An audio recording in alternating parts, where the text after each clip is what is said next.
Hi, welcome to the Gamesplainer. I'm Jeff the Gamesplainer, and today I'm gamesplaining Barenpark. In the game of Barenpark, everyone is trying to build their own bear park. There's a little bit of controversy that koalas are not bears, but they exist in this game. You've got polar bears, panda bears, koala bears, and brown bears by another name that I can't remember off the top of my head at the moment, and seem like they're a smaller version of brown bears, so I'm just going to go with brown bears. They're all in this park and you are trying to build it up to get the most points and finish off your park before the other players can do the same. It's a 2 to 4 player game. It is a super hot game right now, which is why I'm covering it. Trying to get right on the head of in the front of the curve, but I fear I'm a month or two behind. But that's okay, because this is board games and it doesn't matter if I'm right at the front or not. Okay, so Barenpark, if you haven't heard about it, we have a whole bunch of polyomino tiles or Tetris kind of tiles that we're placing onto our board. When you place them on your board, you're going to cover up some icons. Those icons will tell you what else you're going to be able to take. You take that, and then on your next turn, you'll be able to use one of the tiles that you've taken to place on your board again. When you fill up one of the boards, you gain a marker, which is a whole bunch of points, and you can have extra boards as well. So it goes up to 4 boards total that you're going to be able to get into your park. That's the game. That's it. That's a really quick Gamesplanation and a relatively quick gameplay for part of the game within these videos. So go on and watch them. I actually really like this game. It's quick, it's fast, it's fun, and you're not going to be stuck playing this same game forever unless you get someone who's prone to AP. But you know what? That's the same with every game we play. It doesn't matter how simple we think it is. There's always going to be someone that's just looking at it going, if I put that there, that will get me 10 points. But if I do that, that will get me 9 points. But it will get me closer to a 3-point bone. You all know what AP looks like. We don't need to go into it. This game shouldn't get people prone to AP. You do need to have some really good spatial reasoning, because what you're trying to do is see the shape of the tile, and they can be upside down or either direction, but when you take them, you're not going to put them straight on your board, so you need to be able to think a couple of turns ahead with the shapes of those tiles for what's going to fit into which spaces. Fortunately, the main board that you're taking these tiles off has grids on it, so you can kind of work out exactly how many squares. If you can't actually visualize it, you can count the number of squares on those grids that will directly translate with what's on your board for what you're going to put down. There's just enough thinking on this game. There is not an expansion, but a extra rule for advanced players. I suggest using it.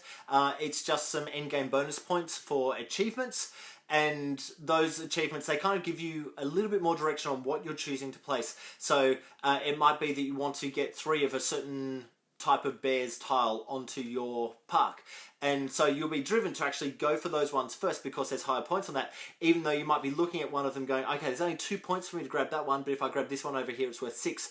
But if you grab this one's worth 2, that might actually complete the set of 3 that you need, which would then enable you to grab the 8-point bonus tile before anyone else is able to do it. So look, those extra tiles are worthwhile adding into the game straight out. I wouldn't bother playing the game without them. I did have one game without them because, you know, I like to just learn a game first, then add in the extra stuff. Having looked at the extra stuff, it needs to be there. It feels like a really gamey part of the game. So yeah, definitely add that in. Even for people who aren't necessarily gamers to start with, they could still use that, and it's just an extra thing to think about, an extra thing to kind of, it directs your choices a little bit more rather than just going, okay, that one's the largest points, I'll take that one. There's a little bit more thinking when we do it that way. Negatives on this game, there aren't that many. It seems really similar. A lot of people out there who have commented on Barenpark already seem to suggest that it's similar to Patchwork or to Cottage Garden. Cottage Garden I did a few videos of a couple of weeks back, so you can go back and check them out. Yeah, okay, sure, they've got polyomino tiles. There's a lot of games that have these polyomino tiles,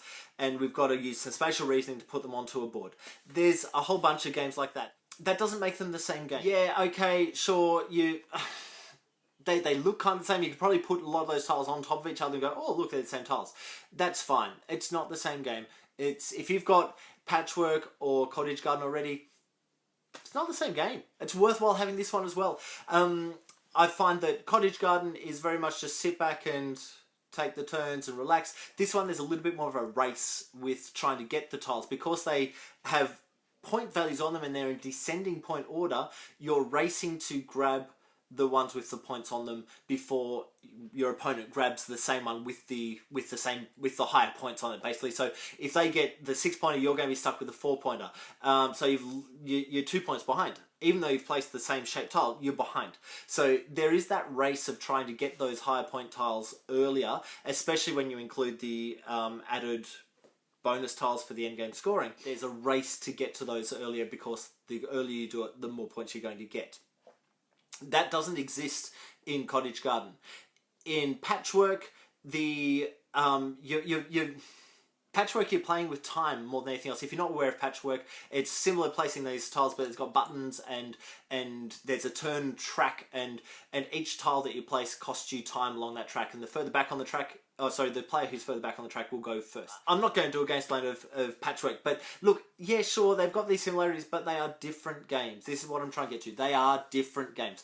I heavily suggest having a play of Barenpark. I really enjoy the game. I think it's a fun, quick filler game. It doesn't take too much brain space, brain power to get through it. But I think it would be really good to actually bring people who aren't gamers into gaming and be a nice little lead-in to a heavier game. Or if you're playing a whole bunch of heavier games with gamers, this is a nice little palette cleanse and worthwhile having a look at and throwing through. And look, who doesn't like a game that has Portaloos on it? I don't know. Please comment below if you know any other games that have Portaloos in the game. Please comment below. I want to know about it. And it just opens up to a whole bunch of toilet humour at the table. And if you've got a group of players who like that type of humour, it'll be worth a few giggles. But that aside, the production quality on this game is really good. Oh, there's one more thing. I need to show you this. In the game, with the punch boards, there come a whole bunch of pieces. In amongst those pieces, I can only assume because of some extra cardboard left over from what they're doing, you have 3 pieces that go together to make a thing that looks like this. It's to go in the box and separate the sections of the box. What a great idea, you would think. That is how it fits in the box. I don't know what the intention on this is, but it seems like the most useless box insert I've ever come across. They're polyomino shaped pieces. They have straight lines. Sure, they might fit there, but I don't quite understand. These are your starting boards. Okay. They sit there, I guess. When you've got a game that's full of right angles, I don't understand how these triangles are helpful. If anyone knows the appropriate way to use this insert, I'm all ears. I'd love to know. I really love when there's an insert on a game. I love even more when there's a picture of how to use that insert.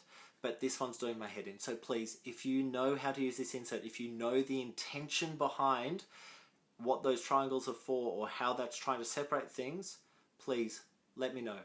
Let me know, please. I'm begging you. Other than that, I mean, other reviewers have actually suggested just take that and throw it straight in the bin.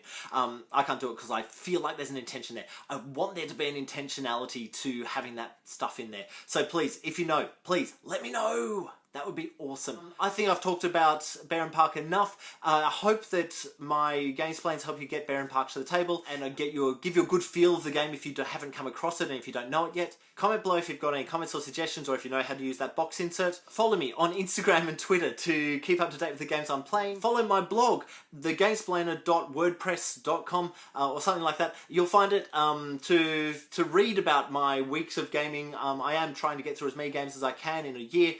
So that's a good challenge, and I'm blogging weekly about that. So please follow that and comment on that as much as you like. I'd love to have a conversation with you. Subscribe to my videos to keep up to date with the games that I'm gamesplaining. And until next time, enjoy gaming.